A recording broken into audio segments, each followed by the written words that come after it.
Selamat pagi Indonesia, berjumpa lagi di program kesayangan kita yaitu Hidup Sehat bersama Dr. Ekles. Ingat, kesehatan itu sangat penting, jadi wajib saksikan episode ini sampai selesai untuk mendapatkan informasi kesehatan yang bermanfaat dan tentu saja terpercaya untuk Anda. Nah pemirsa, tadi kita udah melihat tayangan bagaimana beredar di masyarakat nih banyak mengenai yang namanya cuci darah. Bahkan bukan hanya orang dewasa, tapi dilakukan juga oleh anak-anak. Nah, saya sudah berada di salah satu rumah sakit di Jakarta. Saya akan bertemu salah satu pasien, namanya Pak Dewa, yang sedang melakukan cuci darah. Nah, bagaimana prosesnya dan pengalamannya? Dan saya juga akan bertemu dengan salah satu dokter, Dr. Dina, spesialis penyakit dalam, untuk membahas cuci darah. Yuk, ikutin saya terus.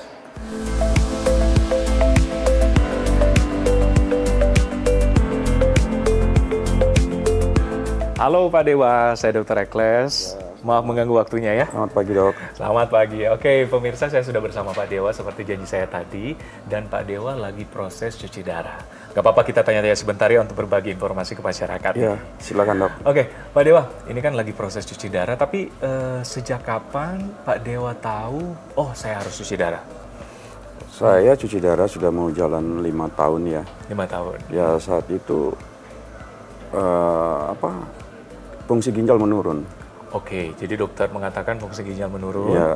Terus Ternyata dicek, rupanya penyebabnya saya ada kista di ginjal saya.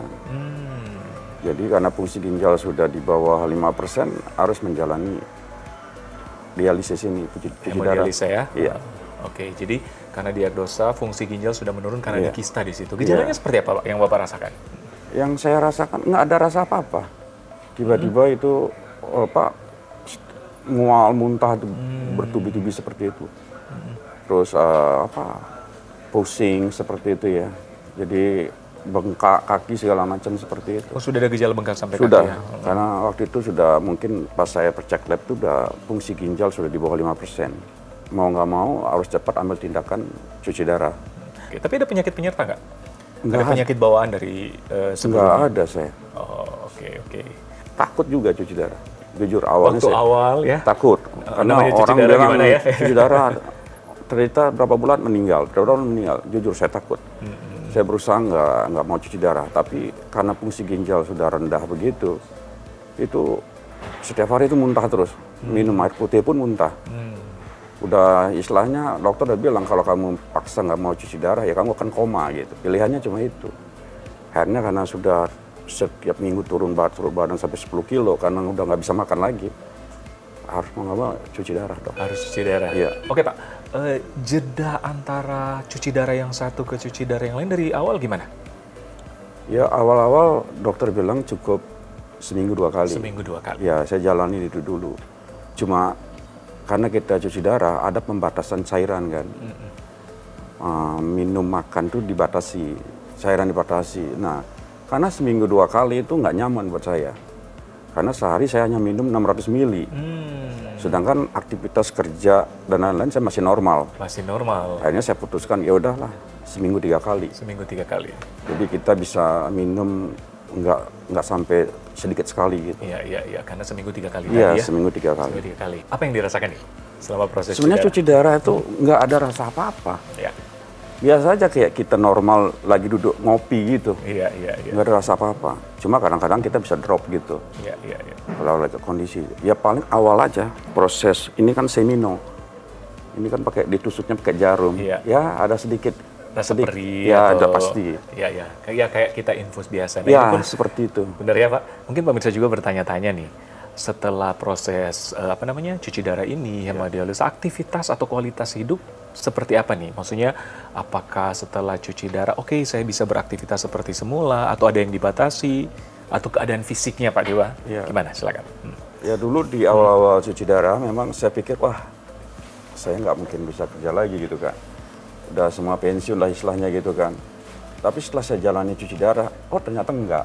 Kita bisa seperti orang normal gitu kan. Cuma bedanya, ya saya harus proses cuci darah seminggu 2 kali. Sisanya semuanya normal bisa gitu loh. Oke. Itu kalau kegiatan kalau kita cuci darah. Kalau aktivitas fisik tergantung pribadi masing-masing orang kondisinya kan. Kalau saya pribadi, saya setiap hari olahraga. Saya jalan pagi setiap hari. Itu awal sakit mungkin cuma 1.000 langkah, 2.000 langkah, saya sampai sekarang 10.000 langkah gitu setiap hari itu. Seminggu sekali saya bisa berenang. Jadi normal sebenarnya semuanya, tergantung kitanya. Iya, iya. Jadi saya anggap cuci darah ini ada bagian pada hidup gitu loh. Udah menjadi lifestyle. Udah lifestyle saja gitu. Paling pembatasan kita kalau cuci darah musuhnya sih cuma 2 sebenarnya. Kalau saya pribadi betul. Iya. Orang cuci darah musuh cuma 2. Buah sama air itu musuhnya. Kalau makan, kalau saya tidak ada penyakit bawaan kayak diabetes segala macam, saya makan normal. Mau sebanyak apapun bisa gitu loh. Cuma kuncinya yang minum itu aja. Iya, dan buah. Ada buah-buah tertentu yang memang tidak boleh dimakan. Benar-benar, karena banyak cairan itu ya. Ya, ada kaliumnya itu. Ada kalium. Hanya itu doang sih. Nah, ini menjadi notis juga bagi pemirsa bahwa sebenarnya untuk Pak Dewa, kegiatan fine-fine aja, cuma ada tambahan aktivitas sekarang, yaitu adalah cuci darah. Ya, makanya saya bilang, saya anggap sebagai style, bagian dari lifestyle atau gaya hidup. Tapi ada yang dilarang dokter nggak aktivitasnya? Karena saya itu paling ya olahraga yang berat ya, saya hindari banget. Kayak tenis, lari, itu saya hindari. Saya hanya jalan sama berenang, itu aja. Oke, yang penting ada aktivitas olahraga ya? Ya, saya tujuannya sih biar jantung saya sehat, karena kan berhubungan dengan mesin ini. Nah pemirsa, setelah yang satu ini kita akan berbicara juga dengan dokter yang menangani Pak Dewa, juga dengan Pak Dewa ya. Penasaran? Saat lagi tetap bersama kami di Hidup Sehat bersama Dr. Ekles. Dok. Halo dok, sehat selalu ya. Iya.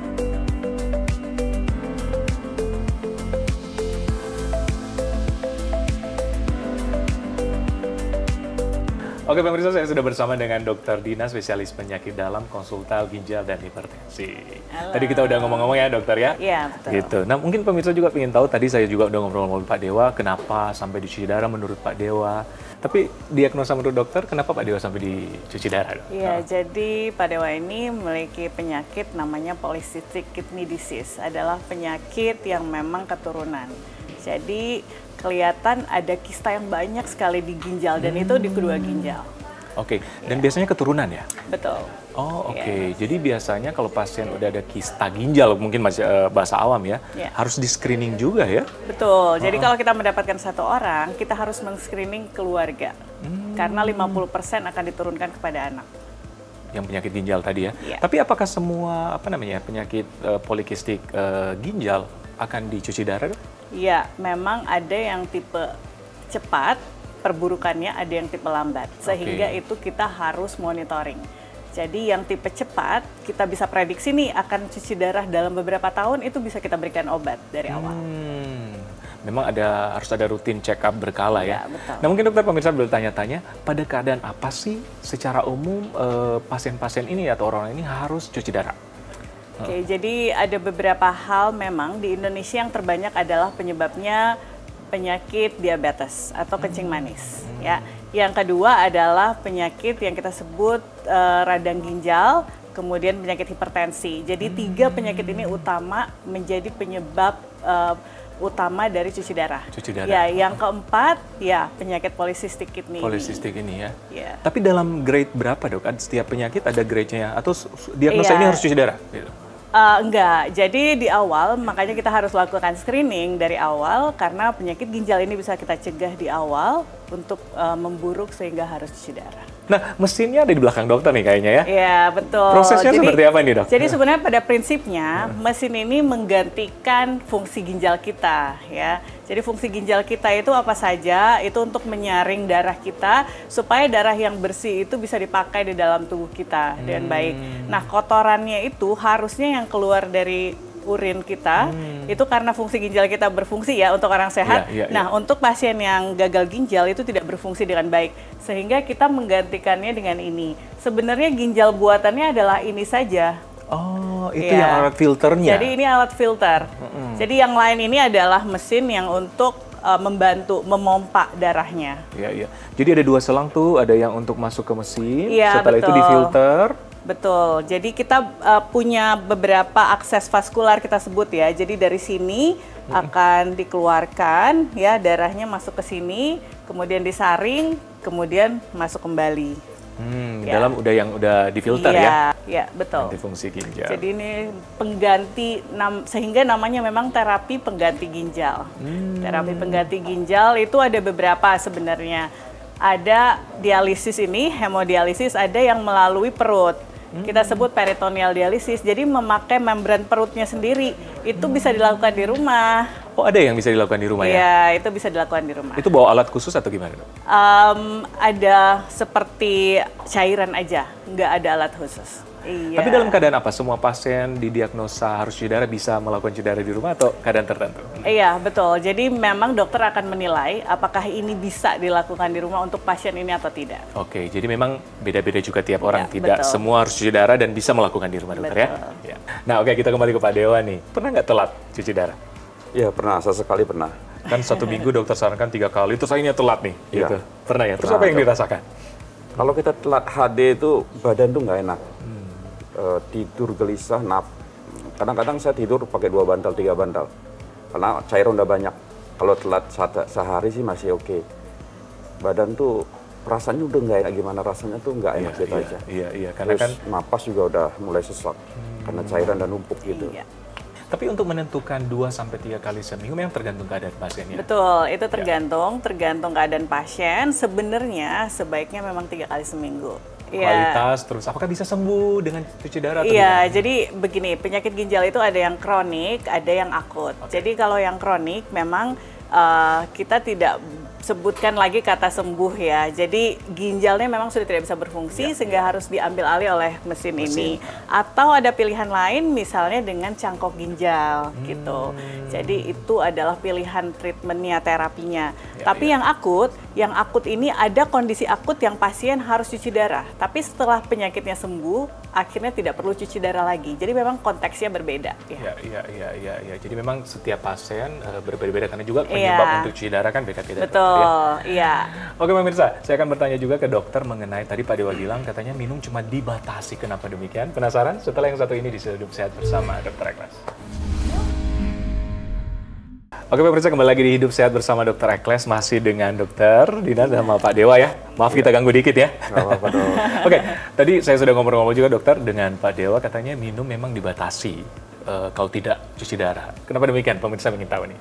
Iya, jadi untuk pasien yang sudah gagal ginjal, itu karena fungsi ginjal tidak berfungsi dan baik, kadang ada yang sudah tidak bisa berkemih lagi. Jadi produksi urinnya nggak ada sama sekali.